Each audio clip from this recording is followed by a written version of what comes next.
اعوذ باللہ من الشیطان الرجیم، بسم اللہ الرحمن الرحیم۔ حضرت مولانا محمد علی جوہر کی بیٹی بیمار ہوئی، ڈاکٹروں نے جواب دے دیا جوان العمر بیٹی تھی۔ ماں نے پوچھا کہ کوئی آخری تمنا، کوئی آخری خواہش؟ کہا ابا جی کی زیارت کو جی چاہتا ہے۔ ماں نے خط لکھوا دیا۔ جوان العمر بیٹی کا خط پردیس میں ملا۔ میں اپنی عمر کی آخری گھڑیاں گن رہی ہوں، دل کی آخری تمنا ہے کہ ابا جی تشریف لائیں تو میں آپ کا دیدار کر لوں۔ کتنی بڑی بات تھی۔ حضرت کو وہ خط ملا۔ حضرت مولانا محمد علی جوہر نے اس خط کے پشت پر 2 شعر لکھ کر وہ خط واپس بھیج دیا۔ بیٹی کو اس حال میں کیا جواب لکھا؟ فرماتے ہیں میں تو مجبور ہوں، اللہ تو مجبور نہیں، تجھ سے میں دور ہوں، وہ تو مگر دور نہیں۔ تیری صحت ہمیں منظور ہے، لیکن اس کو نہیں منظور تو پھر ہم کو بھی منظور نہیں۔ یہ کیفیت نصیب ہو جائے تو زندگی کا مزہ آ جائے۔ اللہ رب العزت ہمارے لیے اپنی یہ نعمت آسان فرما دے، آمین۔ شیخ عبد الواحد فرماتے ہیں کہ ایک مرتبہ میں نے اللہ تعالیٰ سے دعا مانگی کہ اے اللہ، آپ نے جس کو جنت میں میرا ساتھی بنانا ہے، دنیا میں میری اس سے ملاقات کرا دیجیے۔ فرماتے ہیں کہ مجھے خواب میں آیا کہ حبشہ کے رہنے والے ایک عورت میمونہ ہے جو جنت میں تمہاری ساتھی بنے گی۔ چنانچہ میں اس بستی کی طرف چل پڑا۔ جا کر بستی والوں سے پوچھا تو انہوں نے کہا کہ وہ تو بکریاں چراتی ہے اور اس وقت وہ باہر کہیں بکریاں چرا رہی ہوگی۔ فرماتے ہیں کہ میں اس طرف چل پڑا۔ جب میں نے بستی سے باہر نکل کر دیکھا تو میں حیران ہو گیا کہ بکریاں ایک ہی جگہ پر چر رہی ہیں اور ادھر ادھر بھاگتی نہیں ہیں، اور ایک عورت درخت کے نیچے کھڑی نماز پڑھ رہی ہے۔ جب میں نے غور کیا تو میں نے یہ دیکھا کہ جہاں بکریاں چل رہی تھی، اس چراگاہ کے کنارے پر مجھے کچھ بھیڑیے بیٹھے نظر آئے۔ ان بھیڑیوں کی وجہ سے وہ بکریاں کہیں باہر بھی نہیں بھاگ رہی تھی اور ایک ہی جگہ پر چل رہی تھی۔ جب اس عورت نے سلام پھیرا اور مجھے دیکھا تو کہنے لگی، عبد الواحد، اللہ رب العزت نے ملاقات کے وعدہ گاہ تو جنت بنائی ہے، اس لیے تم دنیا میں کیسے آ گئے؟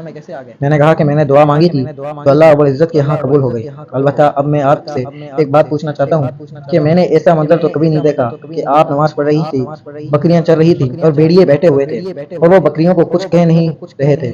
مجھے اس راز کی سمجھ نہیں آ رہی۔ وہ کہنے لگی، عبد الواحد، یہ بات سمجھنی آسان ہے کہ جس دن سے میں نے اپنے پروردگار سے صلح کر لی ہے، اس دن سے بھیڑیوں نے میری بکریوں سے صلح کر لی ہے۔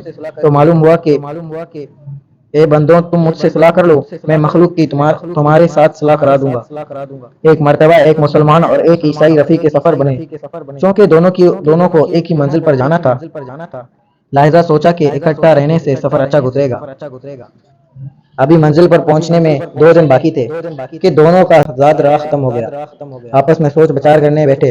مسلمان نے تجویز دی کہ ایک دن آپ دعا کریں تاکہ کھانا ملے، دوسرے دن میں دعا کروں گا کہ کھانا ملے۔ عیسائی نے کہا کہ آپ پہلے دعا کریں۔ چنانچہ مسلمان نے ایک طرف ہو کر اپنے پروردگار سے دعا مانگی تو تھوڑی دیر میں ایک آدمی گرم گرم کھانے کا خوان لے کر آ گیا۔ مسلمان بہت خوش ہوا کہ اللہ تعالیٰ نے عزت رکھ لی۔ کھانا کھا کر دونوں اطمینان کی نیند سو گئے۔ دوسرے دن عیسائی کی باری تھی۔ وہ بظاہر بڑا مطمئن نظر آ رہا تھا، ایک طرف خوشی کی نہ رہی مگر اپنے دل میں بہت پریشان ہوا۔ اس کا جی ہی نہیں چاہتا تھا کہ کھانا کھائے۔ عیسائی نے دیکھا تو کہنے لگا کہ آپ کھانا کھائیں تو میں آپ کو 2 خوشخبریاں سناؤں گا۔ جب کھانے سے فارغ ہو گئے تو مسلمان نے پوچھا کہ بتائیں کیا خوشخبری ہے؟ عیسائی نے کہا کہ پہلی خوشخبری تو یہ ہے کہ میں کلمہ پڑھ کر مسلمان ہوتا ہوں، اور دوسری خوشخبری یہ ہے کہ میں نے یہ دعا مانگی تھی، اے اللہ، اگر اس مسلمان کا آپ کے ہاں کوئی مقام ہے تو آپ کھانا عطا فرما دے۔ لہذا آج اللہ تعالیٰ نے 2 خوان آپ کے اکرام کی وجہ سے عطا فرمائے۔ عاشق صادق کی اللہ تعالیٰ کے ہاں بڑی قدر و قیمت ہوتی ہے۔ ایک آدمی نے مچھلی خریدی اور ایک مزدور سے کہا کہ گھر پہنچا دو تو اتنی مزدوری مل جائے گی۔ مزدور نے کہا بہت اچھا، تاہم اگر راستے میں نماز کا وقت ہو گیا تو میں پہلے نماز پڑھوں گا پھر مچھلی پہنچاؤں گا۔ اس آدمی نے رضامندی کا اظہار کیا۔ جب چلے تو کافی دور جا کر اذان ہوئی۔ مزدور نے کہا کہ حسب وعدہ، میں تو نماز پڑھوں گا۔ آدمی نے کہا بہت اچھا، میں مچھلی کے پاس کھڑا ہوتا ہوں، تم جلدی سے نماز پڑھ کر آ جاؤ۔ مزدور مسجد میں داخل ہوا اور نماز پڑھنے میں مشغول ہو گیا۔ جب دوسرے لوگ نماز پڑھ کر باہر نکل آئے تو بھی یہ مزدور نماز پڑھ رہا تھا۔ اس آدمی نے دیکھا کہ بہت دیر لگ گئی تو آواز دینے لگا، اے میاں، اتنی دیر ہو گئی، تمہیں کون باہر آنے نہیں دیتا؟ اس مزدور نے جواب دیا کہ جناب، جو آپ کو اندر نہیں آنے دیتا وہی مجھے باہر نہیں جانے دیتا۔ سبحان اللہ۔ عشق و محبت والوں کا عجیب حال ہوتا ہے، وہ نماز میں یوں محسوس کرتے ہیں جیسے محبوب حقیقی سے راز و نیاز کی باتیں کر رہے ہیں۔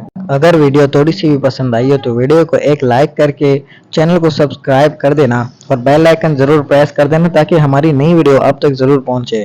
اللہ حافظ۔